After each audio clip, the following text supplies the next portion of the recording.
दोस्तों, जब दिमाग नहीं था तब भी आपने हिंदी भाषा सीख ली, तो आज जब दिमाग है तो क्या आप इंग्लिश नहीं सीख सकते? अरे सीख सकते हैं, बहुत आसानी सीख सकते हैं। आपने एक बहुत कठिन भाषा बिना दिमाग होते हुए 3 वर्ष की उम्र में लगातार सुन के कुछ तो आप हिंदी बहुत कुछ सीख चुके थे। 3 वर्ष में बच्चा बात करने लगता है। तो अभी आपके पास बहुत अच्छा दिमाग है, एक संतुलित दिमाग है, तो क्या आप एक इंग्लिश लैंग्वेज नहीं सीख सकते? अरे बहुत आसानी सीख सकते हैं, जबकि हिंदी लैंग्वेज बहुत टफ होती है। बहुत टफ होती है, क्यों टफ होती है? क्योंकि एक ही शब्द के लिए, एक अभिव्यक्ति के लिए बहुत सारे शब्दों का प्रयोग करना होता है। जैसे कि हमने कहा, अंग्रेजी में तो होता है केवल यू, सामने वाले को आपको बोलना है तो आप केवल यू बोल दीजिए, जबकि हिंदी में होते हैं बहुत सारे शब्द। यू के लिए बहुत सारे शब्द होते हैं, जैसे आपने सुना होगा तुम भी बोलना पड़ता है, कभी कभी आप भी बोलते हैं, कभी कभी तुझे भी बोलते हैं, कभी कभी तू भी बोलते हैं।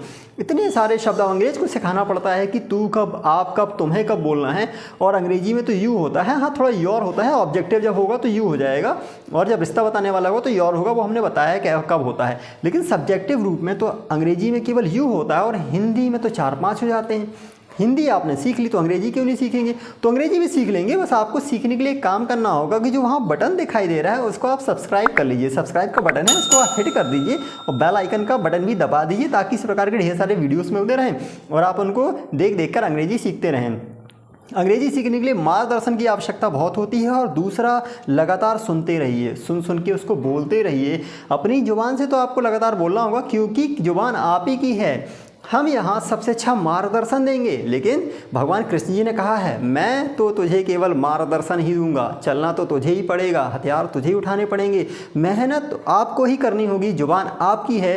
तो सेंटेंस हम बताएंगे, चढ़ाना तो आप ही को पड़ेगा। और जब आप प्रैक्टिस करेंगे लगातार, धैर्य रख के कई दिनों तक प्रैक्टिस करेंगे, तो वो सेंटेंस आपकी जुबान से निकलने लगेंगे, और एक से फिर कई सेंटेंस जोड़ के आपको बनाने होंगे। फिर आप स्पीचेस प्रिपेयर करना सीख जाएंगे। तो इस प्रकार से धीरे धीरे अंग्रेजी आएंगी। तो दोस्तों, अभी हम देखने वाले हैं कुछ सामान्य से सेंटेंस जिनकी आप प्रैक्टिस कर लीजिए। कुछ क्वेश्चन आंसर्स हैं, कुछ क्वेश्चंस हम देखने वाले हैं। क्वेश्चन आंसर्स के पहले वाले वीडियो में हमने देखा हुआ है, उनको आप देख लें। आज हम देखने वाले हैं कि कैसे सिंपल क्वेश्चंस बनाते हैं, बहुत सरल भाषा वाले क्वेश्चंस जिनका जवाब केवल हाँ या ना में आ जाता है, उत्तर केवल हाँ या ना बोलने आ जाएगा। बहुत आसान तरीके से हम देखने वाले हैं। तो चलिए शुरू करते हैं हमारा वीडियो। तो दोस्तों, लेट्स गेट स्टार्टेड। बड़ा ही सरल है question banana. Question in sentence का खास तौर से बहुत आसान है, क्योंकि ये सेंटेंस में हेल्पिंग वर्ब्स नहीं है। हेल्पिंग वर्ब समझ रहे हैं, am, are, was, were, have, has, can, could, may, might, will, shall, तो ये नहीं है इन सेंटेंस में। और जब सेंटेंस में ये हेल्पिंग वर्ब्स नहीं होती हैं, तब उनका क्वेश्चन, सिंपल क्वेश्चन बनाना बहुत ही सरल हो जाता है। यहाँ पे केवल सब्जेक्ट है, वर्ब है, और यहाँ ऑब्जेक्ट है। सेंटेंस कौन से हैं? काम करने वाले, आना, जाना, खाना, पीना, ये सेंटेंस हैं, ये वाले क्रियाएं हैं। यहाँ पे देखिए, लाइक क्रिया है, नो क्रिया है, वांट क्रिया है। और जब आप इनका क्वेश्चन बनाना चाहते हैं, देखिए क्वेश्चन बनाना आपको आना ही चाहिए। और क्वेश्चन बनाने के लिए आपको एग्जाम में भी आते हैं, फिल इन द ब्लैंक्स आपने देखा होगा, सॉरी डू एज डायरेक्टेड देखा होगा, एग्जाम्स में आते हैं, चाहे 9th के हों, चाहे 7th के हों, 12th के हों, कॉलेज के हों, उसमें भी ग्रामर आती है, क्वेश्चन बनाइए। जबकि होते बहुत सरल हैं, कुछ बच्चे शायद नहीं बना पाते हैं, उनको ट्रिक नहीं पता होती कैसे क्वेश्चन बनाते हैं।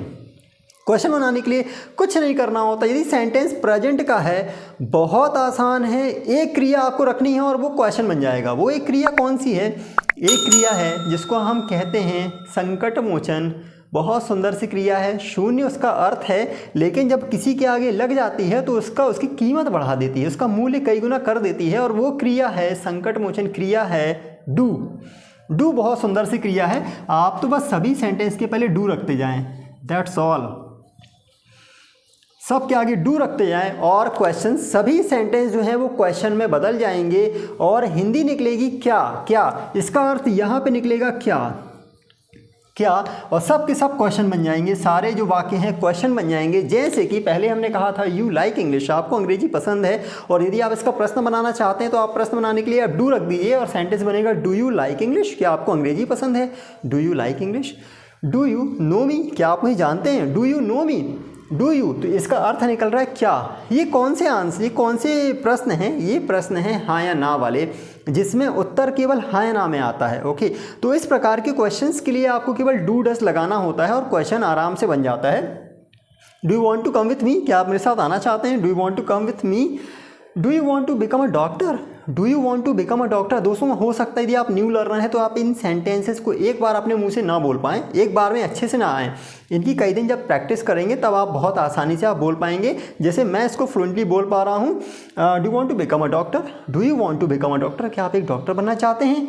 Do you get petrol filled in your bike, क्या आप अपनी गाड़ी में पेट्रोल भरवाते हैं। Do you get petrol filled in your bike, क्या आप अपनी गाड़ी में पेट्रोल भरवाते हैं। Do you come here every day, क्या आप यहाँ प्रतिदिन आते हैं। Do you come here every day. Do you need some more money, do you need some more time, क्या आपको थोड़ा और समय की आवश्यकता है। Do you need some more time.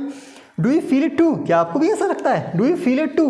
तो देखिए बहुत ही सामान्य है, कोई ज़्यादा साइंस नहीं है इसमें, कुछ टफ नहीं है। बस डू डज लगाते आइए और सेंटेंस आराम से क्वेश्चन बन जाएंगे। डज कब लगाते हैं, तो डज तब लगाते हैं जब सेंटेंस में पहले सी क्रिया में एस हो और यहाँ कोई सिंगल व्यक्ति हो, आई यू छोड़ के। आई और यू छोड़ के दुनिया का कोई भी सिंगल व्यक्ति, वस्तु, जानवर यदि आए और यहाँ पे सिंगल हो तो वहाँ पे क्रिया में एस लगता है, और जब आप डू लगाएंगे तो ये वाला एस हट के यहाँ पे लग जाता है। तो यहाँ पे आप सब जगह ही कर दीजिए, सब में ही करते जाइए और यहाँ पे डज लगाते जाइए। सब में डज लगा दीजिए सारे ही करके। पहले सब्जेक्ट को आपको सिंगल करना होगा, आई यू छोड़ के कोई भी सिंगल आएगा तो यहाँ पे क्रिया डज हो जाएगी। तो फिर उसी प्रकार से आप इसकी प्रैक्टिस कर सकते हैं बार बार बोल के। डज ही लाइक इंग्लिश, क्या उसको इंग्लिश पसंद है। Does he like English. Does he know me, क्या वो भी जानता है। Does he know me. Does he want to, यहाँ से भी यू हटाइए। Does he want to come with me, क्या वो मेरे साथ आना चाहता है। Does he want to come with me. Does he want to come with me. Does he want to become a doctor. Does he want to become a doctor. दोस्तों बहुत अच्छे से आपको आराम से एक बार में बोलने का प्रयास करना होगा, कई दिनों तक प्रैक्टिस कर करके। Does he want to become a doctor, क्या वो डॉक्टर बनना चाहता है।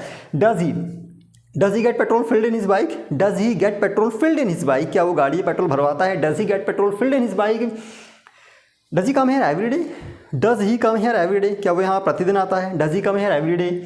Does he need some more time. Does he need some more time, क्या उसको और समय चाहिए। Does he need some more time. Does he feel it too. Does he feel it too, क्या उसको भी ऐसा लगता है। Does he feel it too, क्या उसको भी ऐसा लगता है।